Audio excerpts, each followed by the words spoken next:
ਇਤਿਹਾਸ ਦੇ ਖੇਤਰ 'ਚ ਸਰਗਰਮ ਹੋਣਾ ਹੈ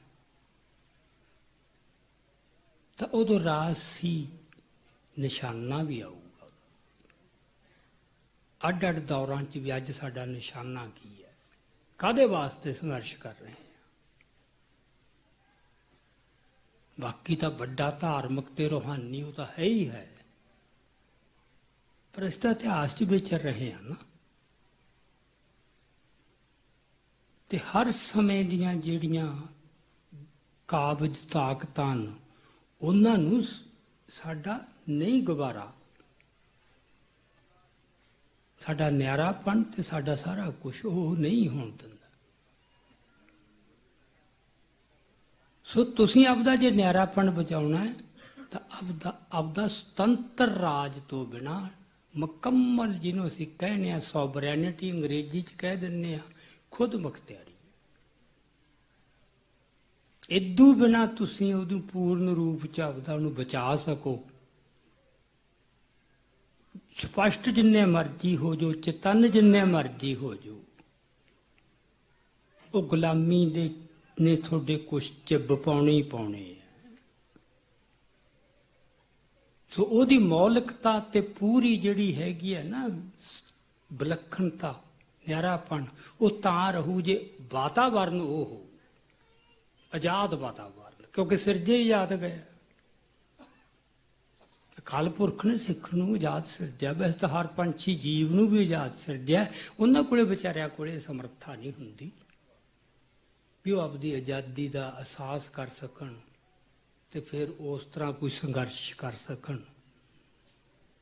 ਹੁਣ ਮੱਝਾਂ ਗਾਵਾਂ ਕਿਤੇ ਬੈਠ ਕੇ ਮਤੇ ਪਾ ਸਕਦੀਆਂ ਵੀ ਅਸੀਂ ਕੀ ਸੀ ਤੇ ਸਾਨੂੰ ਕੀ ਬਣਾ ਲਿਆ।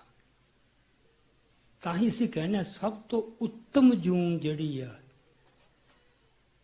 ਉਹ ਮਨੁੱਖੀ ਜੂਨ ਹੈ, ਕਿਉਂਕਿ ਇੱਕੋ ਹੀ ਜੂਨ ਹੈ ਜਿਹੜੀ ਆਪਦਾ ਜਨਮ ਸਫਲਾ ਕਰ ਸਕਦੀ। ਬਾਕੀ ਤਾਂ ਉਹ ਜੋ ਲਿਖਿਆ ਆਵਾ ਗਾਉਣ ਦਾ ਚੱਕਰ ਉਹਦੇ 'ਚ ਉਹਨਾਂ ਨੇ ਪਏ ਰਹਿਣਾ ਵਿਚਾਰਿਆਂ ਨੇ। ਮਨੁੱਖ ਨੂੰ ਇਹ ਸਮਰੱਥਾ ਬਖਸ਼ੀ ਹੈ, ਜੇ ਉਹ ਉਹਦੀ ਪਛਾਣ ਲੈ ਸਮਰੱਥਾ ਤੇ ਉਹਦੇ ਉਸ ਮੁਤਾਬਕ ਆਪਦਾ ਜੀਵਨ ਜਿਉਣਾ ਸ਼ੁਰੂ ਕਰ ਦੇ। ਉਸ ਸੰਦਰਭ ਦੇ ਵਿੱਚ ਰਾਜਸੀ ਨਿਸ਼ਾਨੇ ਦੀ ਗੱਲ ਆਉਂਦੀ। 18ਵੀਂ ਸਦੀ ਦੇ ਸਾਰੇ ਸੰਘਰਸ਼ ਵਿੱਚ ਖਾਲਸੇ ਦਾ ਰਾਜਸੀ ਨਿਸ਼ਾਨਾ ਆਪਦੀ ਮੁਕੰਮਲ ਸੋਵਰੈਨਿਟੀ, ਪ੍ਰਭੂ ਸਤ ਸੰਪੰਨਾ ਆਜ਼ਾਦ ਰਾਜ ਦਾ ਸੀ। ਗੁਲਾਮੀ ਮਾਨਸਿਕ ਤੌਰ ਤੇ ਕਬੂਲ ਕੀਤੀ ਨਹੀਂ ਸੀ। ਕਿੱਡੇ ਕਿੱਡੇ ਸਾਕੇ ਘੱਲੂਘਾਰੇ ਜ਼ੁਲਮ ਝੱਲੇ, ਪਰ ਉਹ ਈਨ ਨਹੀਂ ਮੰਨੀ, ਗੁਲਾਮੀ ਨਹੀਂ ਮੰਨੀ। ਤੁਸੀਂ ਉਹ ਇਤਿਹਾਸ ਚੋਂ ਦੱਸੋ ਆਪਾਂ ਨੂੰ ਕਿੰਨੇ ਕੁ ਬੰਦੇ ਜਾ ਕੇ ਦੁਸ਼ਮਣ ਨਾਲ ਰਲ ਗਏ ਵੀ ਸਾਨੂੰ ਸੌਂਪੋ ਜੀ ਅੱਜ ਕਮਾਨ, ਅਸੀਂ ਕਰਦੇ ਆ ਇਹਨਾਂ ਨੂੰ ਠੀਕ। ਇੱਕ ਵੀ ਨਹੀਂ ਇਸ ਰੂਪ ਦੇ ਵਿੱਚ। ਉਦੋਂ ਸਿੱਖਾਂ ਦੇ ਵਿੱਚ ਦੋ ਸ਼ਬਦ ਪ੍ਰਚਲਿਤ ਸੀ, ਇੱਕ ਮਿਲਵਰਤਣੀਏ, ਇੱਕ ਚਕਰੈਲ।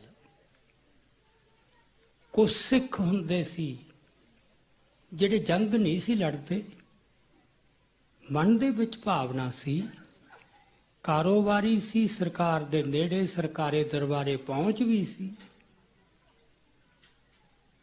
ਉਹ ਫਿਰ ਉਸ ਦਾਇਰੇ 'ਚ ਰਹਿੰਦਿਆਂ ਜਿੰਨਾ ਕੁ ਕੌਮ ਦਾ ਭਲਾ ਕਰ ਸਕਦੇ ਸੀ ਉਹ ਵੀ ਕਰੀ ਜਾਂਦੇ ਸੀ, ਪਰ ਬਿਲਕੁਲ ਉਹਨਾਂ ਨੂੰ ਆ ਕੇ ਲੜ ਵੀ ਨਹੀਂ ਸਕਦੇ ਸੀ। ਉਹਨਾਂ ਨੂੰ ਕਦੇ ਕਿਸੇ ਸਿੱਖ ਨੇ ਗਦਾਰ ਨਹੀਂ ਕਿਹਾ, ਕਦੇ ਵੀ। ਉਹਨਾਂ ਨੂੰ ਮਿਲਵਰਤਣੀਏ ਜਾਂ ਚਕਰੈਲ ਜਿਹੜੇ ਫਿਰ ਉਹਨਾਂ ਦੀ ਚਾਕਰੀ ਵੀ ਕਰਨ ਲੱਗ ਜਾਂਦੇ ਸੀ, ਪਰ ਉਹ ਵੀ ਮੌਕਾ ਮਿਲਦਾ ਸੀ ਤਾਂ ਬਸ। ਆਪਾਂ ਜਿਹੜੇ ਉਹ ਸਿੰਘਨ ਸਲੌਦੀ ਦੇ ਦੋ ਭਰਾ ਆਲੀ ਸਿੰਘ ਤੇ ਮਾਲੀ ਸਿੰਘ, ਉਹਨਾਂ ਦੇ ਆਪਾਂ ਨੂੰ ਪਤਾ ਹੀ ਮੁਲਾਜ਼ਮ ਸੀਗੇ ਵਜੀਦ ਖਾਨ ਦੇ। ਜਦੋਂ ਪਤਾ ਲੱਗਿਆ ਬੰਦਾ ਬਹਾਦਰ ਸਿੰਘ ਆ ਗਿਆ, ਬਸ ਦਿਨ ਕੱਟ ਰਹੇ ਸੀ। ਦਿਨ ਕੱਟਣਾ, ਮਨ 'ਚ ਕੋਈ ਪਾਪ ਨਾ ਰੱਖਣਾ, ਆਪਦੇ ਕੋਈ ਉਹੇ ਜੇ ਮੰਤਵ ਤੇ ਖੋਟੇ ਇਰਾਦੇ ਨਾ ਰੱਖਣੇ, ਇਹ ਗੱਲ ਹੋਰ ਹੈ।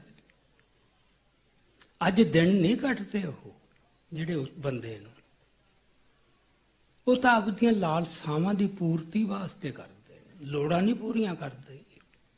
ਇੰਨੀ ਦੌਲਤ ਦੀ ਲੋੜ ਆ ਬਾਦਲਾਂ ਨੂੰ ਜਾਂ ਕਿਸੇ ਨੂੰ ਵੀ ਹੋਰ, ਵੀ ਕਈ ਜਨਮਾਂ ਤੱਕ ਸਾਡਾ ਚੱਲੀ ਜਾਵੇ ਇਸ ਤਰ੍ਹਾਂ ਦਾ। ਇਹ ਹਵਸ ਹੈ, ਇਹ ਭੁੱਖ ਹੈ, ਇਹ ਲਾਲਸਾ, ਇਹ ਲੋੜ ਨਹੀਂ। ਪਰ ਜਿਹੜੀ ਇਹੀ ਜੀ ਲਾਲਸਾ ਹੋ, ਇਹੀ ਜੀ ਹਵਸ ਹੋ, ਉਹ ਤਾਂ ਫਿਰ ਵੱਡੇ ਤੋਂ ਵੱਡਾ ਗੁਨਾਹ ਵੀ ਕਰਵਾਊਗੀ। ਸੋ ਇਹ ਬੰਦੇ ਪਾਪੀ ਕਹਿ ਲੋ ਆਪਾਂ, ਜਿਹੜੇ ਸੋਚ ਸਮਝ ਕੇ ਆਪਦੇ ਹਿੱਤਾਂ ਵਾਸਤੇ ਕੌਮ ਦੇ ਨਾਲ ਧਰੋਹ ਕਮਾ ਰਹੇ ਤੇ ਉਹਨਾਂ ਦੀ ਸੇਵਾ ਕਰ ਰਹੇ। ਇਹ ਤਾਂ ਪ੍ਰਵਾਨ ਹੋ ਗਏ, ਕੌਮ ਵੀ ਕਮਜ਼ੋਰ ਹੋ ਗਈ। ਜਿਹੜਾ ਮੈਂ ਪਹਿਲਾਂ ਗੱਲ ਕਹੀ ਸੀ ਕਿ ਕੌਮ ਦਾ ਅਮਲ ਹਮੇਸ਼ਾ ਹੀ ਉਨੀ ਉੱਚੀ ਸੁਰਤ ਤੇ, ਜੋ ਗੁਰੂ ਗ੍ਰੰਥ ਸਾਹਿਬ ਨਾਲ ਇੱਕ ਸੁਰ ਹੋ ਕੇ ਜੋ ਉੱਚੀ ਸੁਰਤ ਬਣਦੀ ਹੈ, ਉਹ ਨਹੀਂ ਹੁੰਦਾ।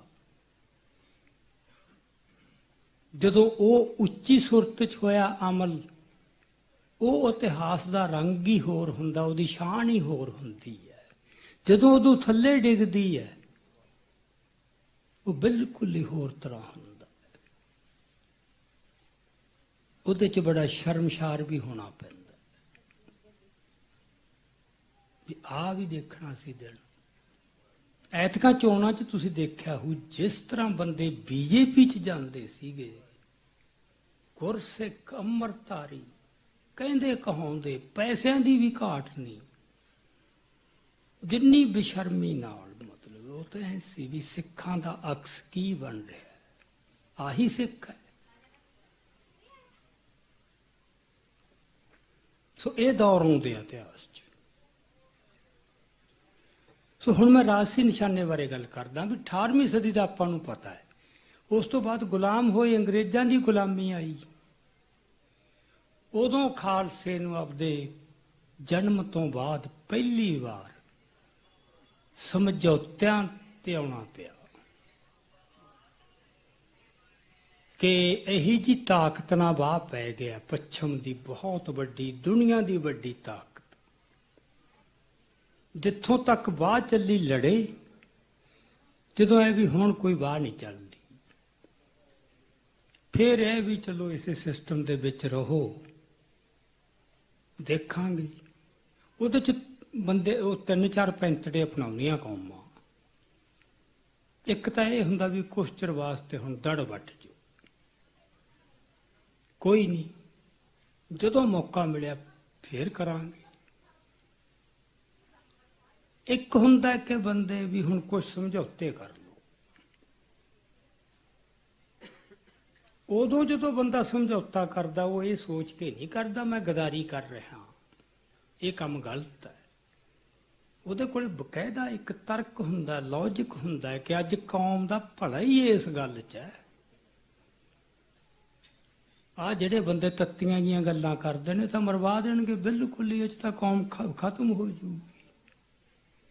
ਉਹ ਇਸ ਰੂਪ 'ਚ ਹੀ ਆਉਂਦਾ ਹੈ ਤੇ ਇਸ ਰੂਪ 'ਚੋਂ ਪ੍ਰਵਾਨ ਹੋ ਜਾਂਦਾ ਬਹੁਤ ਵੱਡੇ ਹਿੱਸੇ ਨੂੰ। ਇਸ ਤਰ੍ਹਾਂ ਹੋਇਆ। ਅੰਗਰੇਜ਼ਾਂ ਦੇ ਜਦੋਂ ਗੁਲਾਮ ਹੋਏ, ਉਦੋਂ ਤੋਂ ਹੋਇਆ ਸਿਲਸਿਲਾ ਅੱਜ ਉਹਦਾ ਸਾਨੂੰ ਸਭ ਤੋਂ ਭੱਦਾ ਰੂਪ ਅੱਜ ਪ੍ਰਗਟ ਹੋ ਰਿਹਾ। ਆਪਾਂ ਨੂੰ ਤਾਂ ਇਹ ਲੱਗ ਸਕਦਾ ਬਸ ਹੁਣ ਇਦੋਂ ਅੱਗੇ ਤਾਂ ਕੋਈ ਸਿਰਾ ਹੈ ਤਾਂ, ਪਰ ਸਿਰਾ ਅਜੇ ਵੀ ਨਹੀਂ ਆਇਆ। ਅਜੇ ਪਤਾ ਨਹੀਂ ਕੀ ਕੁਛ ਦੇਖਣਾ ਪਵੇ, ਕਿਉਂਕਿ ਮੇਰਾ ਥੋੜਾ ਜਿਹਾ ਜੀਵਨ ਲੰਮਾ ਦੇਖਿਆ ਮੈਂ, ਤਜਰਬੇ। ਐਂ ਲੱਗਦਾ ਸੀ ਯਾਰ ਆਹ ਨਹੀਂ ਸਿੱਖਾਂ ਨੇ ਚੱਲਣੀ। ਆਉਂਦੇ ਨੇ ਦੌਰ, ਕੌਮਾਂ ਦੇ ਮਨ ਕਮਜ਼ੋਰ ਪੈਂਦੇ ਨੇ, ਫੇਰ ਅਕਾਲ ਪੁਰਖ, ਕਿਉਂਕਿ ਅਕਾਲ ਪੁਰਖ ਦੀ ਸਿਰਜੀ ਹੋਈ ਹੈ, ਚਿੰਤਾ ਤਾਂ ਉਹਨੂੰ ਹੈ, ਅਕਾਲ ਪੁਰਖ ਨੂੰ, ਕਿ ਕੌਮ ਨੂੰ ਬਚਾਉਣਾ ਵੀ ਹੈ ਫਿਰ ਸਮੇਂ-ਸਮੇਂ ਕੋਈ ਪ੍ਰਗਟ ਹੁੰਦਾ ਹੈ ਤੇ ਕੌਮ ਨੂੰ ਫਿਰ ਉੱਥੇ ਖੜੀ ਕਰ ਜਾਂਦਾ। ਐਂ ਚੱਲਦਾ ਰਹਿਣਾ। ਇਦੋਂ ਵੀ ਵਿਰਾਟ ਰੂਪ ਦੇ ਵਿੱਚ ਨਿਗਾਰ ਸਾਨੂੰ ਕਿਰਦਾਰਾਂ ਦਾ, ਬੰਦਿਆਂ ਦਾ, ਰਿਸ਼ਤਿਆਂ ਦਾ ਉਹ ਦੇਖਣਾ ਪੈ ਸਕਦਾ। ਉਹਦੇ ਵਾਸਤੇ ਮੈਂਟਲੀ ਤਿਆਰ ਰਹੋ। ਸੋ ਰਾਜਸੀ ਨਿਸ਼ਾਨੇ ਦੀ ਜਿਹੜੀ ਮੈਂ ਗੱਲ ਕੀਤੀ, ਅੰਗਰੇਜ਼ਾਂ ਵੇਲੇ ਫਿਰ ਸਿੱਖਾਂ ਨੂੰ ਇਹ ਲੱਗਿਆ ਵੀ ਅਜੇ ਹੁਣ ਦੁਬਾਰਾ ਅਸੀਂ ਰਾਜ ਲੈ ਸਕੀਏ, ਇਹ ਸੰਭਵ ਨਹੀਂ। ਤੇ ਜਿਹੜੀ ਸੰਭਵ ਨਹੀਂ, ਉਹ ਅੰਗਰੇਜ਼ਾਂ ਨੇ, ਪੱਛਮ ਦੇ ਗਿਆਨ ਨੇ ਇੱਕ ਗੱਲ ਸਾਡੇ ਖਾਨੇ 'ਚ ਪਾਤੀ। Politics is the game of possible. ਰਾਜਨੀਤੀ ਕੀ ਹੈ? ਜੋ ਸੰਭਵ ਹੋ ਸਕਦਾ ਉਹ ਗੱਲ ਕਰੋ, ਜਿਹੜੀ ਅਸੰਭਵ ਹੈ ਉਹ ਰਾਜਨੀਤੀ ਨਹੀਂ, ਉਹ ਤਾਂ ਪਾਗਲਪਨ ਹੈ। ਉਹ ਫਿਰ ਸੰਭਵ ਕੀ ਹੈ ਉਹਦਾ ਬੰਦੇ, ਉਹ ਤਾਂ ਕੋਈ ਅੰਤ ਨਹੀਂ ਨਾ ਜਦੋਂ ਤੁਸੀਂ ਉਹ ਵਿਆਖਿਆ 'ਚ ਪੈਂਦੇ ਹੋ ਵੀ ਅੱਜ ਤਾਂ ਆਹੀ ਗੱਲ ਚੱਲ ਸਕਦੀ, ਆਪਾਂ ਐਂ ਕਰੀਏ। ਇਹ ਬਿਮਾਰੀਆਂ ਜਿਹੜੀਆਂ ਸਾਨੂੰ ਅੱਜ ਐਡੀਆਂ ਦਿਸ ਰਹੀਆਂ ਨਾ, ਉਹ ਐਂ ਐਂਟਰ ਹੋਈਆਂ। ਪਹਿਲੀ ਵਾਰ ਸਿੱਖ ਗੁਲਾਮ ਹੋਏ ਉਦੋਂ ਕੁਛ ਉਹ ਨਿਸ਼ਾਨ ਪੈ ਗਏ ਸਾਡੀ ਮਾਨਸਿਕਤਾ ਤੇ ਸਾਡੀ ਸੋਚ ਤੇ। ਤੇ ਸਮਝੌਤੇ ਕਰਨੇ ਕੋਈ ਮਾੜੇ ਨਹੀਂ। ਜਦੋਂ ਕੋਈ ਬੰਦਾ ਸਮਝੌਤਾ ਕਰੂ, ਉਹ ਲੋਕਾਂ ਨੂੰ ਵੀ ਉਹਦੇ ਸਾਹਮਣੇ ਹੁੰਦਾ ਵੀ ਕਿਵੇਂ ਜਚਾਵਾਂ। ਇਦੋਂ ਵੱਧ ਆਪਦੀ ਜ਼ਮੀਰ ਮੂਹਰੇ ਵੀ ਤਾਂ ਸੱਚੇ ਹੋਣਾ। ਤੁਸੀਂ ਰੋਜ਼ ਸੌਂ ਕਿਵੇਂ ਜਾਓਗੇ ਜੇ ਇਹ ਮੰਨ ਕੇ ਜਾਓ ਮੈਂ ਅੱਜ ਬਹੁਤ ਯਾਰ ਕੌਮ ਨਾਲ ਗੁਨਾਹ ਕਰਕੇ ਆਇਆ। ਨੀਂਦ ਤਾਂ ਆਊ ਜੇ ਮੈਂ ਐਡਾ ਵੱਡਾ ਪਰਉਪਕਾਰ ਕਰਤਾ, ਕੌਮ ਤਾਂ ਮਰ ਚੱਲੀ ਸੀ, ਬੜਾ ਗਲਤ ਫੈਸਲਾ ਕਰ ਲਿਆ ਸੀ। ਉਹ ਫਿਰ ਫੈਸਲੇ ਇਸ ਤਰ੍ਹਾਂ ਹੁੰਦੇ ਨੇ। ਸੋ ਅੰਗਰੇਜ਼ਾਂ ਵੇਲੇ ਇਹ ਸਿਲਸਿਲਾ ਸ਼ੁਰੂ ਹੋ ਗਿਆ ਵੀ ਸਮਝੌਤੇ ਤਾਂ ਕਰਨੇ ਹੀ ਪੈਂਦੇ ਹੁੰਦੇ ਆ। ਫਿਰ ਉਹਦੇ ਵਾਸਤੇ ਫਿਰ ਇੱਕ ਕੰਮ ਕਰਦੇ ਨੇ, ਉਹ ਇਤਿਹਾਸ ਦੇ ਕੁਝ ਪ੍ਰਮਾਣ ਲੈ ਕੇ ਆਉਂਦੇ ਆ। ਗੁਰੂ ਵੀ ਮਿਲਦੇ ਰਹੇ ਨੇ ਬਾਦਸ਼ਾਹਾਂ ਨੂੰ।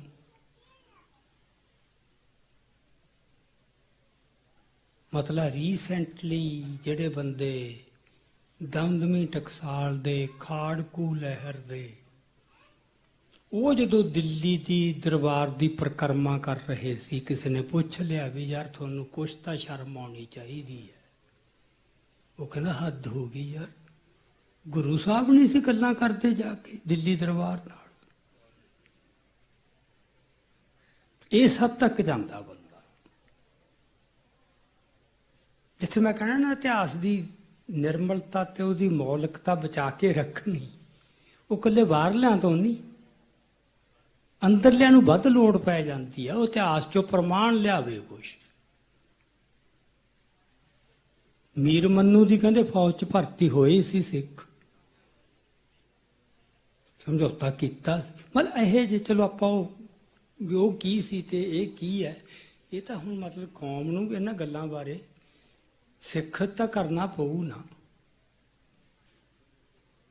ਜਦੋਂ ਰਾਜੀਵ ਲੌਂਗੋਵਾਲ ਸਮਝੌਤਾ ਹੋਇਆ, ਉਦੋਂ ਮੈਂ ਜਿੰਨਾ ਲਿਟਰੇਚਰ ਪੜ੍ਹਿਆ, ਕਹਿੰਦੇ ਕਹਾਉਂਦੇ ਸਾਡੇ ਵਿਦਵਾਨਾਂ ਦਾ, ਦਿੱਲੀ ਬੈਠੇ ਅਲੀਟ ਦਾ, ਉਦੋਂ ਉਹਨਾਂ ਨੇ ਇਹ ਬਹੁਤ ਵੱਡੀ ਪੱਧਰ ਤੇ ਕੰਮ ਕੀਤਾ। ਇਤਿਹਾਸ ਦੇ ਇਹੋ ਜਿਹੇ ਪ੍ਰਮਾਣ ਲਿਆਂਦੇ ਵੀ ਕਿਵੇਂ ਇਹ ਬਿਲਕੁਲ ਠੀਕ ਹੋਇਆ। ਇਹ 1985 ਦੀ ਗੱਲ ਹੈ ਨਾ ਮੇਰਾ ਖਿਆਲ, ਹਾਂ, ਜਦੋਂ ਸਮਝੌਤਾ ਹੋਇਆ। ਤੇ ਚਲੋ ਮੈਂ ਉਦੋਂ ਲਿਖਣ ਤੱਕ ਮੈਂ ਕਾਰਜ 'ਚ ਜੁਟ ਗਿਆ ਸੀ ਵੀ ਇਹ ਸਾਰੀਆਂ ਗੱਲਾਂ ਬਾਰੇ ਲਿਖਣਾ। ਮੈਨੂੰ ਹੁਣ ਵੀ ਮੈਂ ਦੇਖਿਆ ਆਪਦੇ ਨੋਟਸ, ਮੈਂ ਉਦੋਂ ਦੇ ਉਹ ਨੋਟਸ ਲਏ ਹੋਏ ਨੇ ਵੀ ਇਹਨਾਂ ਦਾ ਜਵਾਬ ਦੇਣਾ, ਜੋ ਦਲੀਲਾਂ ਕੀ ਲਿਆਉਂਦੇ ਨੇ ਬੰਦੇ। ਸੋ ਇਹ ਖੇਡ ਖੇਡੀ ਜਾਂਦੀ ਹੈ। ਚਲੋ ਮੈਂ ਰਾਜਸੀ ਨਿਸ਼ਾਨੇ ਬਾਰੇ ਗੱਲ ਕਰ ਰਿਹਾ ਸੀ। ਉਦੋਂ ਕੌਮ ਦੇ ਵਿੱਚ ਦੁਬਿਧਾ ਸੀ, ਅਸਪਸ਼ਟਤਾ ਵੀ ਸੀ, ਡਾਮਾਡੋਲਤਾ ਵੀ ਸੀ। ਇਹੋ ਜਿਹੇ ਇਕੱਠ ਵੀ ਹੋਏ ਜਿੱਥੇ ਮਤੇ ਇਹ ਪਾਸ਼ ਹੋਏ ਵੀ ਨਹੀਂ, ਸਾਨੂੰ ਤਾਂ ਆਪਦੀ ਮੁਕੰਮਲ ਆਜ਼ਾਦੀ, ਸੰਪੂਰਨ ਆਪਣਾ ਰਾਜ ਚਾਹੀਦਾ। ਉਹ ਵੀ ਔਨ ਰਿਕਾਰਡ ਹੈ। ਬਕਾਇਦਾ ਖਾਲਿਸਤਾਨ ਦਾ ਸ਼ਬਦ ਵੀ ਉਦੋਂ ਆਇਆ, ਪਰ ਉਹਨਾਂ ਤੇ ਖੜ ਨਾ ਸਕੇ। ਮਤੇ ਲਿਆਉਣ ਵਾਲੇ ਭੁੱਲ ਗਏ ਮੁੜ ਕੇ। ਜਿਨ੍ਹਾਂ ਨੇ ਉਹ ਮਤੇ ਲਿਆਂਦੇ, ਜਿਨ੍ਹਾਂ ਨੇ ਸੰਵਿਧਾਨ ਦੀ ਘੜਨ ਵਾਲੀ ਕਮੇਟੀ 'ਚ ਸ਼ਾਮਲ ਸੀ, ਜਦੋਂ ਉਤੇ ਦਸਖਤ ਕਰਨ ਦਾ ਸਵਾਲ ਆਇਆ, ਸਪਸ਼ਟ ਲਿਖਿਆ ਸਾਨੂੰ ਇਹ ਸੰਵਿਧਾਨ ਕਬੂਲ ਨਹੀਂ, ਸਿੱਖ ਇਸ ਸੰਵਿਧਾਨ ਤੇ ਦਸਖਤ ਨਹੀਂ ਕਰਨਗੇ। ਉਦੋਂ ਉਹ ਸਿੱਖਾਂ ਦੇ ਨੁਮਾਇੰਦੇ ਸੀ। ਉਹੀ ਬੰਦੇ ਮੁੜ ਕੇ ਲੋਕ ਸਭਾ ਦੇ ਸਪੀਕਰ ਵੀ ਬਣੇ, ਗਵਰਨਰ ਵੀ ਬਣੇ। ਇਹ ਸਾਰਾ ਕੁਝ ਇਤਿਹਾਸ ਹੈ, ਬੜੇ ਰੰਗ ਹਨ ਇਤਿਹਾਸ ਦੇ, ਬੜਾ ਕੁਝ ਸਿੱਖਣ ਨੂੰ ਇਹਦੇ ਵਿੱਚ। ਆਪਾਂ ਗਦਾਰ ਕਹਿ ਕੇ ਸੁਰਖਰੂ ਹੋ ਜਾਂਦੇ, ਆਪਦੀ ਗਾਲ ਜੀਕ ਕੱਢ ਕੇ ਨਾ ਵੀ ਚੱਲ ਗੁੰਮ ਘਬਾਟ ਕੱਢ ਲਿਆ। ਇੰਨਾ ਸੌਖਾ ਨਹੀਂ ਇਹ ਮਾਮਲਾ। ਬੰਦਾ ਗਦਾਰ ਕਿਵੇਂ ਬਣਦਾ ਭਲਾ, ਇਹ ਵਰਤਾਰੇ ਨੂੰ ਸਮਝਣ ਦੀ ਲੋੜ ਹੈ। ਸੋ ਮੈਂ ਇੱਥੇ ਆਪਾਂ ਜ਼ਿਆਦਾ ਡਿਟੇਲ 'ਚ ਨਾ ਜਾਈਏ। ਰਾਜਸੀ ਨਿਸ਼ਾਨੇ ਦੀ ਗੱਲ ਆਉਂਦੀ ਸੀ ਵੀ ਜਿੱਥੇ ਪਹਿਲੀ ਵਾਰ ਸਿੱਖਾਂ ਨੂੰ ਦੁਬਿਧਾ ਖੜੀ ਹੋਈ, ਸਾਜਨਾ ਤੋਂ ਬਾਅਦ ਪਹਿਲੀ ਵਾਰ, ਜੇ ਕੋਈ ਹੋਰ ਨਿਸ਼ਾਨਾ ਵੀ ਹੋ ਸਕਦਾ ਹੈ। ਫਿਰ ਜਿਹੜੀ ਗੱਲ 'ਚ ਫਾਹੀ ਪਾ ਲਈ, ਉਹ ਪਾ ਲਈ ਚੋਣਾਂ ਵਾਲੀ। ਹੁਣ ਚੋਣਾਂ ਤਾਂ ਇਹ ਹੈ ਵੀ ਸਿਰਾਂ ਦੇ ਹਿਸਾਬ ਨਾਲ ਰਿਜ਼ਲਟ ਆਉਣਗੇ। ਵੋਟਾਂ ਕਿਹਦੀਆਂ ਕਿੰਨੀਆਂ? ਇੱਕ ਤਾਂ ਗਿਣਤੀ ਦਾ ਹੀ ਮਾਮਲਾ ਸਾਡਾ, ਗਿਣਤੀ ਇੰਨੀ ਘੱਟ ਹੈ। ਫਿਰ ਜਿਸ ਤਰੀਕੇ ਨਾਲ ਚੋਣਾਂ ਹੁੰਦੀਆਂ, ਵੋਟਾਂ ਖਰੀਦਣ ਦਾ, ਤਾਕਤ ਦੀ ਵਰਤੋਂ ਕਰਨ ਦਾ, ਲੋਕਾਂ ਨੂੰ ਬਲੈਕਮੇਲ ਜਾਂ ਉਸ ਤਰ੍ਹਾਂ ਕਰਨ ਦਾ, ਇਹ ਸਾਰਾ ਕੁਝ ਚੱਲਦਾ। ਫਿਰ ਇਹ ਵੀ ਵੋਟ ਪਾਉਣ ਵਾਲਾ ਕੀ ਚਤਨ ਹੈ। ਪ੍ਰੋਫੈਸਰ ਪੂਰਨ ਸਿੰਘ ਨੇ ਉਦੋਂ ਕਹਿਤਾ ਸੀ ਵੀ ਇਹ ਬਹੁਤ ਗਲਤ ਸਟੈਪ ਚੁੱਕ ਰਹੇ ਹੋ, ਇਹ ਸਾਡੀ ਪਰੰਪਰਾ ਦਾ ਹਿੱਸਾ ਨਹੀਂ। ਅਸੀਂ ਆਪਦੇ ਆਗੂ ਆਏ ਨਹੀਂ ਚੁਣਦੇ ਸਿਰਾਂ ਦੀ ਗਿਣਤੀ ਨਾਲ ਕਦੇ ਵੀ। ਇਸ ਤਾਂ ਕੁਆਲਿਟੀ ਦੇਖਦੇ ਹਾਂ। ਸਿਰ ਕੀ ਹੈ? ਸਿਰ ਤਾਂ ਭੇਡ ਨੂੰ ਚੁਣ ਸਕਦੇ ਨੇ ਆਪਦਾ ਆਗੂ, ਜੇ ਭੇਡਾਂ ਦੀ ਗਿਣਤੀ ਵੱਧ ਹੈ। ਸਾਡੇ ਤਾਂ ਸਮਝੌਤਾ ਨਹੀਂ ਇਸ ਗੁਰੂ ਦੇ, ਗੁਰੂ ਨਾਨਕ ਦੇ ਘਰ 'ਚ। ਇੱਥੇ ਤਾਂ ਜਿਹੜਾ ਖਰਾ ਹੋਊਗਾ ਉਹਦੇ ਨਾਲ ਇੱਕ ਵੀ ਨਾ ਖੜਾ ਹੋਵੇ, ਕਈ ਵਾਰ ਇਕੱਲਾ ਵੀ ਹੋ, ਫਿਰ ਵੀ ਉਹ ਕੌਮ ਦਾ ਜਰਨੈਲ ਹੈ। ਤੇ ਜੇ ਉਹਨੂੰ ਸਾਰੀ ਕੌਮ ਨੇ ਚੁਣ ਵੀ ਲਿਆ ਤੇ ਉਹ ਬੰਦਾ ਸਿਧਾਂਤਾਂ ਤੇ ਚੱਲਣ ਵਾਲਾ ਨਹੀਂ, ਉਹ ਜਰਨੈਲ ਨਹੀਂ। ਬਹੁਤ ਉਹਨਾਂ ਨੇ ਲਿਖਿਆ, ਬਹੁਤ ਕੌਮ ਨੂੰ ਚੇਤਾਵਨੀਆਂ ਦਿੱਤੀਆਂ, ਪਛਤਾਓਗੇ। ਫਿਰ ਉਹਨੇ ਨੇ ਬੜਾ ਕਲੀਅਰ ਲਿਖਿਆ ਵੀ ਜਿਹੜੇ ਬੰਦੇ ਰੂਹਾਨੀ ਤੌਰ ਤੇ ਜਾਗਰਤ ਨਹੀਂ, ਉਹ ਤਾਂ ਪਸ਼ੂ ਜਾਂ ਭੇਡਾਂ। ਮਨੁੱਖ ਦਾ ਜਾਨਵਰ ਨਾਲੋਂ ਫਰਕ ਆਹੀ ਹੈ ਨਾ, ਜਿਉਣ ਦੀ ਉਹਦੀ ਵੀ ਲੋੜ ਆ ਪੂਰੀ, ਉਹ ਕੋਸ਼ਿਸ਼ ਕਰਦਾ, ਉਹ ਵੀ ਸਾਰਾ ਰੋਟੀ ਪਾਣੀ ਸਭ ਉਹਨੂੰ ਮਿਲਣਾ ਚਾਹੀਦਾ, ਸਾਰਾ ਕੁਝ। ਪਰ ਆ ਉਹਦੇ ਵਿੱਚ ਉਹ ਰੂਹਾਨੀ ਜਾਗਰਤੀ ਨਹੀਂ ਕੋਈ ਆ ਸਕਦੀ। ਕਹਿੰਦਾ ਜਿਹੜੇ ਬੰਦੇ ਰੂਹਾਨੀ ਤੌਰ ਤੇ ਜਾਗਰਤ ਨਹੀਂ, ਉਹਨਾਂ ਨੂੰ ਜੇ ਤੁਸੀਂ ਵੋਟ ਦਾ ਅਧਿਕਾਰ ਦੇ ਵੀ ਦਿਓਗੇ, ਉਹ ਤੇ ਤਬਾਹੀ ਹੈ। ਪਰ ਪੱਛਮ ਦਾ ਦਬਦਬਾ, ਪੱਛਮ ਦੇ ਗਿਆਨ ਦਾ, ਪੱਛਮ ਦੇ ਸਿਧਾਂਤਾਂ ਦਾ ਇੰਨਾ ਪੈ ਗਿਆ ਮਨਾਂ ਤੇ ਵੀ ਯਾਰ ਹੁਣ ਮਸਾਂ ਤਾਂ ਇੱਕ ਯੁੱਗ ਆਇਆ ਜਿੱਥੇ ਲੋਕ ਆਪਦਾ ਚੁਣ ਰਹੇ, ਮਤਲਬ ਝੂਠ ਕਿਵੇਂ ਬੋਲਿਆ ਜਾਂਦਾ ਤੇ ਲੋਕਾਂ ਨੂੰ ਇਹ ਜਚਾ ਦਿੱਤਾ ਜਾਂਦਾ ਤੁਸੀਂ ਚੁਣ ਰਹੇ ਹੋ, ਅਸੀਂ ਤਾਂ ਤੁਹਾਡੇ ਸੇਵਾਦਾਰ ਹਾਂ। ਪਹਿਲਾਂ ਭੇਡਾਂ ਬਣਾ ਲਓ ਉਹਨਾਂ ਨੂੰ, ਫਿਰ ਉਹਨਾਂ ਦੀ ਪ੍ਰਵਾਨਗੀ ਲੈ ਲਓ। ਲਾਲਚ ਦੇ ਕੇ, ਡਰਾ ਕੇ, ਕਈ ਵਾਰ ਤਾਂ ਇਹ ਵੀ ਲੋੜ ਨਹੀਂ, ਉਹਨਾਂ ਨੂੰ ਪਤਾ ਹੀ ਨਹੀਂ ਅਸੀਂ ਕੀ ਕਰ ਰਹੇ ਹਾਂ। ਸੋ ਉਦੋਂ ਕੌਮ ਨੂੰ ਇਸ ਗੱਲ ਦੇ ਉੱਤੇ ਚੇਤਾਵਨੀ ਦਿੱਤੀ ਸੀ, ਪਰ ਨਹੀਂ ਮੰਨੀ ਗਈ।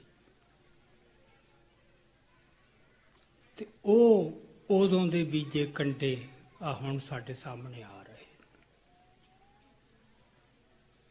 ਤੇ ਆਪਾਂ ਜਦੋਂ ਇਤਿਹਾਸ ਨੂੰ ਦੇਖਦੇ ਹਾਂ ਸਾਡਾ ਬੜਾ ਹੀ ਹੁੰਦਾ, ਗਲਤੀ ਕੀਤੀ ਉਹਨਾਂ ਨੇ ਯਾਰ, ਉਹਨਾਂ ਤਾਂ ਕੋਈ ਅਕਲ ਹੀ ਨਹੀਂ ਸੀ ਬੰਦਿਆਂ ਨੂੰ, ਐਂ ਨਹੀਂ ਹੁੰਦਾ। ਅਸੀਂ ਜਿਹੜੇ ਅੱਜ ਸਿਆਣੇ ਹੋਏ ਆ ਨਾ, ਅਸੀਂ 84 ਦੇਖ ਕੇ ਹੋਏ ਆ। 84 ਨਾ ਵਾਪਰਿਆ ਹੁੰਦਾ ਆਪਾਂ ਵੀ, ਆਪਾਂ ਤੋਂ ਪਤਾ ਨਹੀਂ ਕਿੰਨੇ ਉਹਨਾਂ ਚੋਂ ਹੀ ਹੋਣੇ ਸੀ। ਅੱਛਾ, ਕਈ ਉਹਦੇ ਚੋਂ ਵੀ ਨਹੀਂ ਸਿਆਣੇ ਹੋਏ।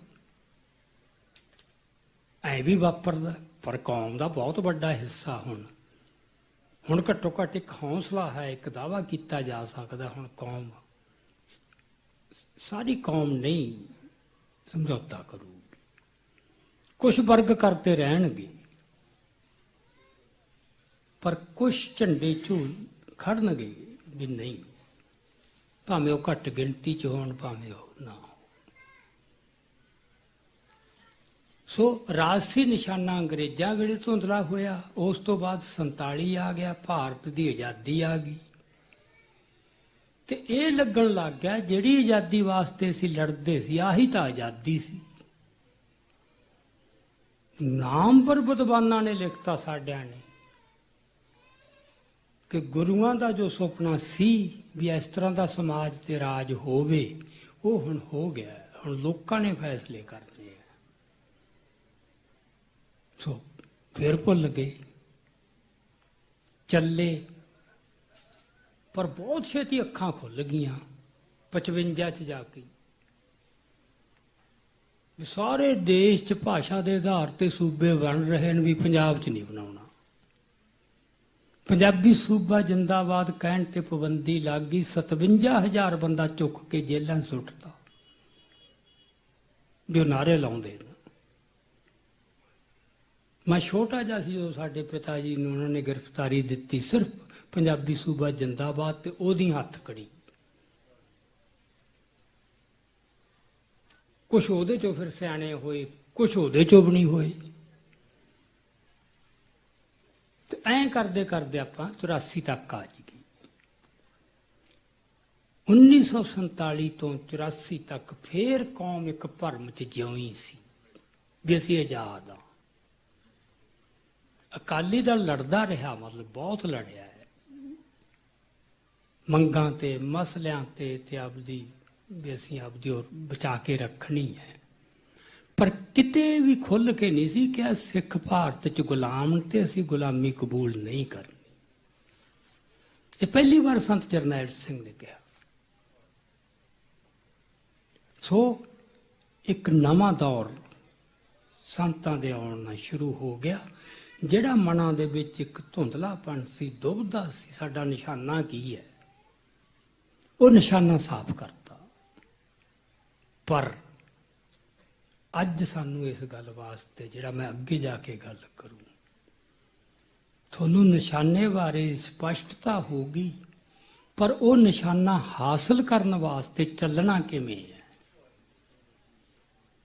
ਸੰਤ ਸਭ ਕੁਝ ਝੱਲੀ ਗਏ, ਬੜਾ ਦਬਾਅ ਪਿਆ ਵੀ ਖਾਲਿਸਤਾਨ ਦਾ ਐਲਾਨ ਕਰ ਦੇਣ ਕਿਸੇ ਤਰ੍ਹਾਂ। ਅੰਦਰੋਂ ਕੁਝ ਬੰਦਿਆਂ ਦੀ ਇੱਛਾ ਸੀ, ਬਾਹਰੋਂ ਦੁਸ਼ਮਣ ਚਾਹੁੰਦਾ ਸੀ ਵੀ ਸਾਨੂੰ ਮੌਕਾ ਮਿਲ ਜਾਊਗਾ।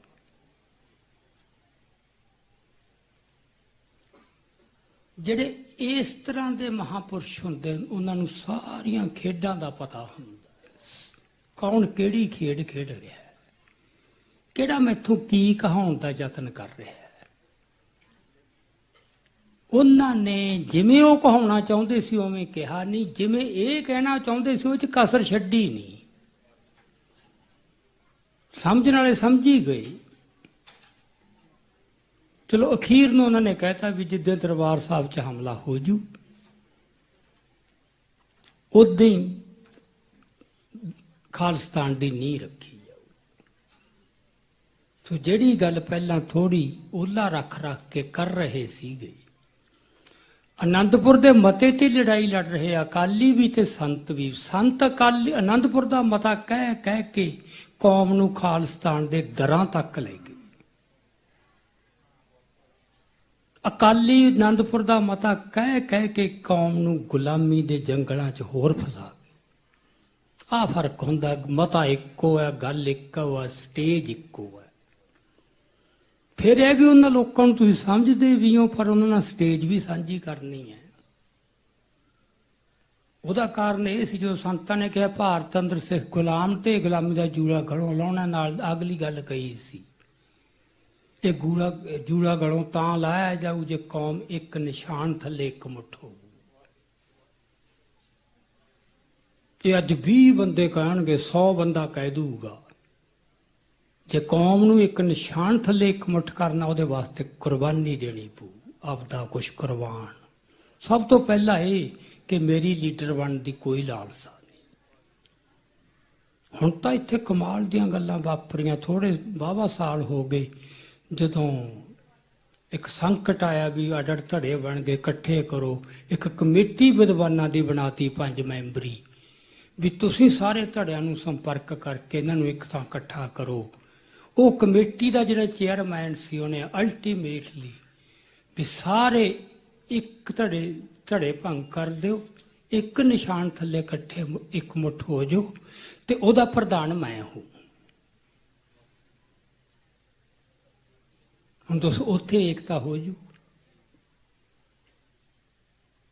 ਇਹ ਤਾਂ ਆਪਾਂ ਛੱਡ ਕੇ, ਆਪਾਂ ਗਵਾ ਕੇ ਕੁਰਬਾਨੀ ਮੰਗਦਾ ਹੈ। ਸੰਤਾਂ 'ਚ ਕੁਰਬਾਨੀ ਸੀ, ਇਕੱਠੇ ਕਰ ਗਏ, ਸਾਰੇ ਤਣਾਅ ਝੱਲੇ। ਆਹ ਆਪਣੇ ਵਕੀਲ ਸਾਹਿਬ ਇੱਥੇ ਬੈਠੇ ਨੇ, ਕਿੱਥੇ ਚਲੇ ਗਏ ਜੀ?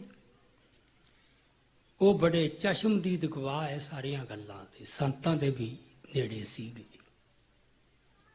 ਵੀ ਸੰਤ ਕਿੰਨੇ ਤਣਾਅ 'ਚ ਵੀ ਉਹ ਏਕਤਾ ਨਹੀਂ ਸੀ ਟੁੱਟਣ ਦੇ ਰਹੇ। ਕਤਲ ਵੀ ਹੋਏ ਸੰਤਾਂ ਦੇ, ਬਹੁਤ ਨਜ਼ਦੀਕੀਆਂ ਦੇ।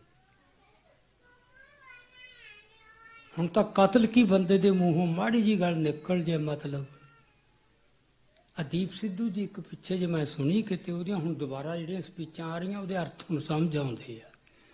ਕਹਿੰਦਾ ਸਾਡਾ ਹਾਲ ਕੀ ਹੋ ਗਿਆ ਵੀ ਬੰਦਾ ਇੱਕ ਛੱਡਦਾ ਤੁਹਾਡੇ ਖਿਲਾਫ, ਤੁਸੀਂ ਮੋੜਮਾ ਉਹਦੇ ਗਿੱਟਿਆਂ ਤੇ ਮਾਰ ਦਿਓ।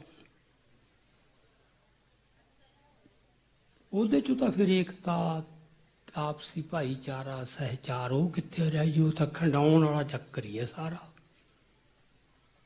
ਜੇ ਝੱਲਣਾ ਹੀ ਕੁਛ ਨਹੀਂ, ਬਰਦਾਸ਼ਤ ਹੀ ਨਹੀਂ ਕੁਛ ਹੁੰਦਾ ਤਾਂ ਉੱਥੋਂ। ਸੋ ਸੰਤਾਂ ਨੇ ਮਤਲਬ ਇਹ ਨਿਸ਼ਾਨਾ ਵੀ ਲਿਆਂਦਾ। ਇੱਕ ਮਿੰਟ, ਮੈਂ ਲੇਟ ਤਾਂ ਨਹੀਂ ਹੋ ਰਿਹਾ ਸਾਰਾ ਕੁਛ ਪ੍ਰੋਗਰਾਮ? ਅੱਛਾ, ਹੁਣ ਮੈਂ ਉਸ ਖਤਮ ਹੀ ਕਰ ਦੇਣਾ ਥੋੜੇ ਚਿਰ ਬਾਅਦ ਨਾ। ਉਹਨਾਂ ਨੇ ਫਿਰ ਮਤਲਬ ਇਹ ਲਿਆਂਦਾ। ਫਿਰ ਅੱਜ ਆ ਗਿਆ ਖੁਦ ਮੁਖਤਿਆਰੀ, ਸੋਵਰੈਨਿਟੀ, ਆਪਦਾ ਰਾਜ। ਉਹ ਖਾਲਿਸਤਾਨ ਦੇ ਸ਼ਬਦ ਦੇ ਨਾਂ ਨਾਲ ਪਾਪੂਲਰ ਹੋ ਗਿਆ। ਉਹ ਗੱਲ ਕਦੇ ਕਿਸੇ ਰੂਪ ਚ, ਕਦੇ ਉਹਦਾ ਕੋਈ ਸ਼ਬਦ ਹੋਰ ਚੱਲਦਾ, ਕਦੇ ਕੋਈ ਹੋਰ ਚੱਲਦਾ ਸੀ। ਹੁਣ ਖਾਲਿਸਤਾਨ ਆ ਗਿਆ। ਸੰਤਾਂ ਦੀ ਸ਼ਹਾਦਤ ਤੋਂ ਬਾਅਦ, ਦਰਬਾਰ ਸਾਹਿਬ ਤੇ ਹਮਲੇ ਤੋਂ ਬਾਅਦ ਖਾੜਕੂ ਲਹਿਰ ਚੱਲੀ। ਉਹਦੇ ਸਾਹਮਣੇ ਇਹ ਸਵਾਲ ਖੜਾ ਹੋ ਗਿਆ ਕਿ ਬਹੁਤ ਵੱਡੀ ਗੱਲ ਹੋ ਗਈ। 18ਵੀਂ ਸਦੀ ਤੋਂ ਬਾਅਦ ਪਹਿਲੀ ਵਾਰ ਦਰਬਾਰ ਸਾਹਿਬ ਤੇ ਮੁੜ ਕੇ ਹਮਲਾ ਹੋਇਆ, ਤੇ ਹੁਣ ਆਪਣਾ ਅਗਲਾ ਨਿਸ਼ਾਨਾ ਕੀ ਹੋ? ਸਿਰ ਤਾਂ ਦੇਣੇ ਪੈਣਗੇ, ਇਹ ਤਾਂ ਸਭ ਨੂੰ ਪਤਾ ਸੀ। ਸਾਡੀ ਪੱਗ ਨੂੰ ਹੱਥ ਪਾ ਲਿਆ ਹੈ, ਸਾਡੇ ਬਾਪ ਦਾ ਘਰ ਢਾਤਾ ਹੈ, ਇਹ ਤੇ ਸਮਝੌਤਾ ਤਾਂ ਹੋਣਾ ਨਹੀਂ। ਸਿਰ ਤਾਂ ਦੇਣੇ ਪੈਣਗੇ, ਪਰ ਆਪਾਂ ਨੂੰ ਇਹ ਤਾਂ ਪਤਾ ਲੱਗੇ ਕਾਹਦੇ ਵਾਸਤੇ ਦੇ ਰਹੇ ਆ। ਨਿਸ਼ਾਨਾ ਸਾਫ਼ ਕਰੋ। ਮੈਂ ਉਸ ਅਮਲ ਦਾ ਗਵਾਹ, ਉਹ ਬਹਿਸਾਂ ਕਿਵੇਂ ਹੋਈਆਂ। ਇੱਕ ਧੜਾ ਕਹਿੰਦਾ ਸੀ ਖਾਲਿਸਤਾਨ, ਦੂਜੇ ਕਹਿੰਦੇ ਸੀ ਨਹੀਂ ਇਹ ਤਾਂ ਕੰਮ ਖਰਾਬ ਹੋ ਜੂ ਆਪਣਾ। ਫਿਰ ਕਾਫੀ ਦੁਬਿਧਾ ਤੋਂ ਬਾਅਦ ਇਹ ਜਾ ਕੇ ਖਾੜਕੂ ਲਹਿਰ ਨੂੰ ਪਾਸ ਕਰਨਾ ਪਿਆ। ਚਲੋ ਹੋ ਗਿਆ, ਚੱਲਿਆ, ਮੁੜ ਕੇ ਚਲੋ ਖਾੜਕੂ ਲਹਿਰ ਚੱਲੀ, ਇੱਕ ਦਹਾਕਾ ਮੁੜ ਕੇ ਖਤਮ ਹੋ ਗਈ। ਹੁਣ ਜਦੋਂ ਖਾੜਕੂ ਲਹਿਰ ਖਤਮ ਹੋ ਗਈ, ਉਹ ਸਾਰਾ ਮੂਵਮੈਂਟ ਦਾ ਵੇਗ ਖਤਮ ਹੋ ਗਿਆ, ਜ਼ੁਲਮ ਬਹੁਤ ਹੋ ਗਿਆ। ਉਦੋਂ ਵੀ ਜਾਵਰ ਸਾਰਾ ਉਹ ਸ਼ਿਕੰਜਾ ਕੱਸਤਾ ਸਾਡੇ। ਕਿੰਨੀ ਇੱਥੇ ਫੌਜ, ਕਿੰਨੀ ਪੁਲਿਸ, ਕਿੰਨੇ ਸਿੰਘ ਫੜ ਫੜ ਕੇ ਜੇਲ੍ਹਾਂ 'ਚ ਤੇ ਕਿੰਨੇ ਕਿੰਨੇ ਸਾਲ ਕਿਵੇਂ ਕੋਹੇ ਕਿਵੇਂ ਮਾਰੇ, ਹੈ ਨਾ। ਉਹ ਸਾਰੇ ਕੁਛ ਦਾ ਮਨ ਤੇ ਅਸਰ ਸੀ। ਫਿਰ ਇਹ ਸੀ ਵੀ ਯਾਰ ਹੁਣ ਖਾਲਿਸਤਾਨ ਨਹੀਂ, ਹੁਣ ਆਪਾਂ ਕੋਈ ਹੋਰ ਰਾਹ ਲੱਭੋ। ਆਹ ਸੰਕਟ ਚੋਂ ਕੌਮ ਨਿਕਲੀ ਉਦੋਂ, ਕਿਉਂਕਿ 1993 ਦੇ ਵਿੱਚ ਜਿਮਨੀ ਚੋਣ ਹੋਈ ਹੈ ਜਲੰਧਰ ਦੀ, ਜਿੱਥੇ ਜਸਟਿਸ ਅਜੀਤ ਸਿੰਘ ਬੈਂਸ, ਜਿਹੜੇ ਮਨੁੱਖੀ ਹੱਕਾਂ ਵਾਸਤੇ ਜਿਨ੍ਹਾਂ ਨੂੰ ਹੱਥ ਕੜੀ ਲੱਗੀ ਦੁਨੀਆ, ਇੱਥੇ ਭਾਰਤ ਦੇ ਇਤਿਹਾਸ 'ਚ ਕਿਸੇ ਹਾਈ ਕੋਰਟ ਦੇ ਜੱਜ ਨੂੰ ਪਹਿਲੀ ਵਾਰ ਹੱਥ ਕੜੀ ਲੱਗੀ ਸੀ ਤੇ ਧੱਕਾ ਮੁੱਕੀ ਕਰਕੇ ਘਰੋਂ ਲਗਾਏ ਸੀ। ਉਹਨੂੰ ਤਾਂ 6 ਮਹੀਨੇ ਜੇਲ੍ਹ 'ਚ ਰੱਖਿਆ ਸੀ। ਉਹ ਕੈਂਡੀਡੇਟ ਖੜਾ ਹੋਇਆ। ਸਿਮਰਨਜੀਤ ਸਿੰਘ ਮਾਨ ਨੇ ਉਹਨਾਂ ਦੀ ਸਪੋਰਟ ਕੀਤੀ ਵੀ ਸਾਡੇ ਵੱਲੋਂ ਖੜਾ ਹੈ। ਯਤਨ ਇਹ ਹੋਇਆ ਕਿ ਸਾਰੇ ਪੰਥ ਦੀਆਂ ਪਾਰਟੀਆਂ ਵੱਲੋਂ ਸਾਂਝਾ ਕੈਂਡੀਡੇਟ ਹੋਵੇ। ਮੈਨੂੰ ਪਤਾ ਜਲੰਧਰ ਬੜੀਆਂ ਮੀਟਿੰਗਾਂ ਹੋਈਆਂ, ਮਾਨ ਦਲ ਦੀ, ਬਾਦਲ ਦਲ ਦੀ, ਤਲਵੰਡੀ, ਇਹ ਉਹ ਸਾਰਿਆਂ ਨੇ ਮੀਟਿੰਗਾਂ ਹੋਈਆਂ ਵੀ ਸਾਂਝਾ ਕੈਂਡੀਡੇਟ ਕਰੋ। ਪ੍ਰਕਾਸ਼ ਸਿੰਘ ਬਾਦਲ ਕੱਲਾ ਨਹੀਂ ਮੰਨਿਆ ਵੀ ਸਾਡਾ ਤਾਂ ਕੁਲਦੀਪ ਸਿੰਘ ਬਡਾਲਾ ਕੈਂਡੀਡੇਟ ਹੈ। ਅਖੀਰ ਤੇ ਇਹ ਵੀ ਗੱਲ ਆਈ ਕਿ ਚਲੋ ਬਡਾਲੇ ਨੂੰ ਖੜਾ ਕਰ ਲਓ, ਪਰ ਜ਼ਬਰ ਮੁੱਖ ਮੁੱਦਾ ਬਣਾਓ ਚੋਣਾਂ 'ਚ। ਜੋ ਪੰਜਾਬ 'ਚ ਜ਼ਬਰ ਹੋਇਆ ਉਹ ਇਹ ਤੋਂ ਵੀ ਭੱਜ ਗਏ। ਸੋ 2 ਕੈਂਡੀਡੇਟ ਹੋ ਗਏ, ਇੱਕ ਕੁਲਦੀਪ ਸਿੰਘ ਬਡਾਲਾ, ਇੱਕ ਜਸਟਿਸ ਬੈਂਸ। ਐਂ ਲੱਗਦਾ ਸੀ ਉਦੋਂ ਅਜੇ ਤਾਜ਼ਾ ਜ਼ੁਲਮ ਹੋਇਆ, ਸਾਰਾ ਅੱਖਾਂ ਦੇ ਸਾਹਮਣੇ ਆ, ਲੋਕਾਂ ਦੇ ਘਰ ਟੱਠੇ ਉਜੜੇ, ਵੀ ਬਹੁਤ ਵੋਟ ਪੈਣੀ ਚਾਹੀਦੀ ਹੈ। ਬੰਦੇ ਦੀ ਕੁਰਬਾਨੀ ਕਿੰਨੀ ਹੈ, ਜੇਲ੍ਹ 'ਚ ਰਹਿ ਕੇ ਆਇਆ, ਕਿਹੋ ਜਿਹਾ ਜੀਵਨ ਉਹਨੇ ਛੱਡਿਆ। ਪਤਾ ਰਿਜ਼ਲਟ ਕੀ ਨਿਕਲਿਆ? ਜਸਟਿਸ ਬੈਂਸ ਦੀ ਬੁਰੀ ਤਰ੍ਹਾਂ ਜ਼ਮਾਨਤ ਜ਼ਬਤ ਹੋਈ। ਬੀਜੇਪੀ ਦੇ ਕੈਂਡੀਡੇਟ ਤੋਂ ਅੱਧੀ ਵੋਟ ਪਈ। ਕੁਲਦੀਪ ਸਿੰਘ ਬਡਾਲਾ ਨੂੰ ਜਸਟਿਸ ਬੈਂਸ ਨੂੰ ਪਤਾ ਨਹੀਂ 20, 30, 40 ਗੁਣਾ ਵੱਧ ਵੋਟ ਪਈ। ਜਦੋਂ ਇਹ ਹਾਲਾਤ ਬਣ ਜੇ, ਕਿਉਂ ਨਹੀਂ ਇਹ ਗੱਲ ਆਊ ਵੀ ਯਾਰ ਹੁਣ ਉਹ ਗੱਲ ਛੱਡੋ ਤੇ ਹੁਣ ਗੁਜ਼ਾਰਾ ਕਰੋ। ਆਪਾਂ ਤਾਂ ਮੌਜ ਨਾਲ ਗਾਲਾਂ ਕੱਢ ਦਿੰਦੇ ਆ, ਉਹ ਬੜਾ ਐ ਹੋ ਗਿਆ, ਐ ਹੋ ਗਿਆ। ਸੋ ਸਾਰੇ ਇਤਿਹਾਸ ਦਾ ਪਤਾ ਹੋਣਾ ਚਾਹੀਦਾ ਹੈ ਵੀ ਅੱਗੇ ਕਿਵੇਂ ਕਿਵੇਂ ਨਿਕਲਿਆ। ਚਲੋ ਉਦੋਂ ਬਾਅਦ ਜੀ ਚਲੋ ਉਹਨਾਂ ਦਾ ਹੋ ਗਿਆ ਵੱਧ ਅਧਿਕਾਰਾਂ ਤੇ ਆ ਜਾਓ। ਫਿਰ ਵੱਧ ਅਧਿਕਾਰ ਵੀ ਕਿਹੜੇ ਪਤਾ ਹੀ ਹੈ ਅਖੀਰ ਨੂੰ। ਹੁਣ ਜਿੱਥੇ ਆ ਕੇ ਖੜ ਗਏ ਸਾਰੇ ਸਹਿਮਤ ਹੋ ਗਏ, ਜੇ ਪੰਜਾਬ 'ਚ ਰਾਜ ਕਰਨਾ ਤਾਂ ਸੈਂਟਰ ਨਾਲ ਰਲ ਕੀ ਹੋ ਸਕਦਾ। ਸੁਖਦੇਵ ਸਿੰਘ ਢੀਂਡਸੇ ਨੇ ਬਿਲਕੁਲ ਕਲੀਅਰ ਕਿਹਾ ਵੀ ਦੇਖੋ ਤੁਸੀਂ ਆਪਦੀਆਂ ਗੱਲਾਂ ਜੋ ਮਰਜ਼ੀ ਕਰੀ ਚੱਲੋ, ਸੱਚਾਈ ਇਹ ਹੈ। ਸੋ ਨਿਸ਼ਾਨਾ ਕਿੱਥੇ, ਉਹ ਧੁੰਦਲਾ ਤਾਂ ਹੋਣਾ ਹੀ ਸੀ। ਹੁਣ ਇੱਥੇ ਇੱਕ ਮੈਂ ਨੁਕਤਾ ਹੋਰ ਲੈ ਕੇ ਆਉਣਾ। ਜਦੋਂ ਤੁਹਾਡਾ ਕੋਈ ਇਹੋ ਜਿਹਾ ਰਾਜ ਸੀ, ਭਾਵੇਂ ਨਿਸ਼ਾਨਾ ਹੈ, ਭਾਵੇਂ ਸੰਕਲਪ ਹੈ, ਬੜਾ ਵੱਡਾ ਹੈ, ਪਵਿੱਤਰ ਹੈ, ਉਹਨੂੰ ਜਦੋਂ ਖਤਮ ਕਰਨਾ ਹੋਵੇ, ਇੱਕ ਢੰਗ ਉਹਦਾ ਹੋਰ ਵੀ ਹੈ, ਜਿਹਦੀ ਅੰਗਰੇਜ਼ੀ 'ਚ ਸ਼ਬਦ ਵਰਤਦੇ ਨੇ, ਉਹਨੂੰ ਟ੍ਰਿਬਲਾਈਜ਼ ਕਰ ਦਿਓ, ਜਿਹਦਾ ਮਤਲਬ ਉਹਨੂੰ ਇੰਨਾ ਹਲਕਾ ਬਣਾ ਕੇ ਪੇਸ਼ ਕਰ ਦਿਓ, ਮਜ਼ਾਕ ਦਾ ਵਿਸ਼ਾ ਹੀ ਬਣ ਜੇ ਬਸ। ਫੇਰ ਵੀ ਉਹਦੀ ਗੰਭੀਰਤਾ ਹੀ ਚੱਕ ਦਿਓ, ਫੇਰ ਵੀ ਉਹ ਖਤਮ ਹੋ ਜਾਂਦਾ। ਇਹ ਪੱਛਮ ਦੇ ਕਿਸੇ ਵਿਦਵਾਨ ਨੇ 250 ਸਾਲ ਪਹਿਲਾਂ ਲਿਖਿਆ ਸੀ ਵੀ ਕਿਸੇ ਖਿਆਲ ਨੂੰ ਮਾਰਨਾ ਹੋਵੇ ਤਾਂ ਉਹਨੂੰ ਬੇਹੂਦਗੀ ਤੱਕ ਲੈ ਜਾਓ, ਇੰਨਾ ਬੇਹੂਦਾ ਬਣਾ ਦਿਓ ਵੀ ਲੋਕ ਉਹ ਤੇ ਹੱਸਣ ਲੱਗ ਜਾਣ। ਅੱਜ ਖਾਲਿਸਤਾਨ ਨਾਲ ਇਹ ਵੀ ਵਾਪਰ ਰਿਹਾ।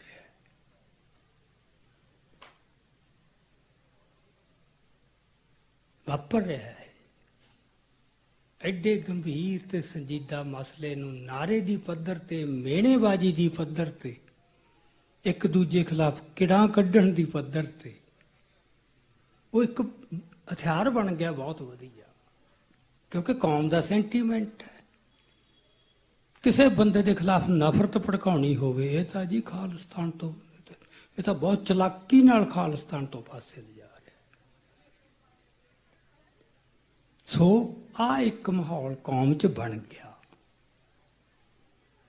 ਕਿ ਸ਼ਬਦ ਪਿਆ, ਨਿਸ਼ਾਨਾ ਪਿਆ, ਪਰ ਜਿਹੜੀ ਉਹਦੀ ਗੰਭੀਰਤਾ ਹੈ ਉਹ ਲੋਕਾਂ ਤੱਕ ਨਹੀਂ ਗਈ। ਸਿਮਰਜੀਤ ਸਿੰਘ ਮਾਨ ਹਰ ਇਲੈਕਸ਼ਨ 'ਚ ਇਹ ਕਹਿੰਦੇ ਸੀ, ਮੈਂ ਖਾਲਿਸਤਾਨ ਦੇ ਮੁੱਦੇ ਤੇ ਚੋਣ ਲੜਨੀ ਹੈ। ਤੇ ਜਦੋਂ ਵੋਟ ਇੰਨੀ ਮਾੜੀ ਆਉਂਦੀ ਸੀ, ਬੜੀ ਨਮੋਸ਼ੀ ਹੁੰਦੀ ਸੀ ਵੀ ਆ ਇੰਨੇ ਕੁ ਸਪੋਰਟਰ ਹੈ ਜੀ ਖਾਲਿਸਤਾਨ ਦੇ। ਇਹ ਗੱਲ ਨਹੀਂ ਸੀ। ਦਿਲਾਂ 'ਚ ਖਾਲਿਸਤਾਨ ਬਹੁਤ ਪਿਆ ਲੋਕਾਂ ਦੇ, ਪਰ ਜਦੋਂ ਉਹਨੂੰ ਇੰਨਾ ਹਲਕਾ ਬਣਾਤਾ ਕਿਤੇ, ਇਹ ਵੀ ਇੱਕ ਸਾਡੇ ਸਾਹਮਣੇ ਮਸਲਾ ਹੈ ਵੀ ਉਹਨੂੰ ਤੁਸੀਂ ਨਾ ਇਸ ਤਰ੍ਹਾਂ ਨਾ ਕਰੋ। ਜਦੋਂ ਏਡੀ ਵੱਡੀ ਗੱਲ ਲੈ ਕੇ ਆਉਣੀ ਹੈ, ਇੱਕ ਸਟੇਟ ਤੋਂ ਵੱਖਰਾ ਰਾਜ ਸਿਰਜਣਾ, ਪਤਾ ਸਟੇਟ ਨੇ ਕਹਿਰਬਾਨ ਹੋਣਾ ਹੈ। ਸੋ ਇੱਕ ਤਾਂ ਉਹਦੇ ਵਾਸਤੇ ਸਿਰ ਦੇਣੇ ਵਾਸਤੇ ਤਿਆਰ ਰਹਿਣਾ ਪਊ। ਦੂਜੀ ਗੱਲ, ਕੌਮ ਦੇ ਕੁਝ ਹਿੱਸੇ ਉਸ ਗੱਲ ਤੇ ਇੱਕਦਮ ਤਿਆਰ ਨਹੀਂ ਹੋਣਗੇ, ਉਹਨਾਂ ਨੂੰ ਕਨਵਿੰਸ ਕਰਾਉਣਾ। ਉਹ ਕਨਵਿੰਸ ਤਾਂ ਹੋਣਗੇ ਜੇ ਉਹਨਾਂ ਕੋਲ ਸਾਰੇ ਪੱਖ ਵਾਰ-ਵਾਰ ਲਿਜਾਓ। ਲੋਕਾਂ ਦੇ ਮਨਾਂ 'ਚ ਕਿੰਨੇ ਸਵਾਲ, ਕਿਹੜਾ ਏਰੀਆ ਹੋਊ, ਕਿਹੋ ਜਿਹਾ ਰਾਜ ਹੋਊ। ਹੁਣ ਕਹਿੰਦੇ ਹਲੇਮੀ ਰਾਜ ਹੋਊ, ਇੰਨੀ ਗੱਲ ਤਾਂ ਥੋੜਾ ਗੁਜ਼ਾਰਾ ਹੋ ਜਾਊਗਾ। ਠੋਸ ਰੂਪ ਦੇ ਵਿੱਚ, ਜਿੱਥੇ ਮੈਂ ਕਹਿੰਦਾ ਨਾ ਪੰਥਕ ਰਾਜਨੀਤੀ ਚੁਣੌਤੀਆਂ ਤੇ ਸੰਭਾਵਨਾਵਾਂ, ਆਹ ਚੁਣੌਤੀਆਂ ਪਈਆਂ ਜਿੱਥੇ ਅਸੀਂ ਕਿਉਂ ਨਹੀਂ ਅੱਗੇ ਵਧ ਰਹੇ।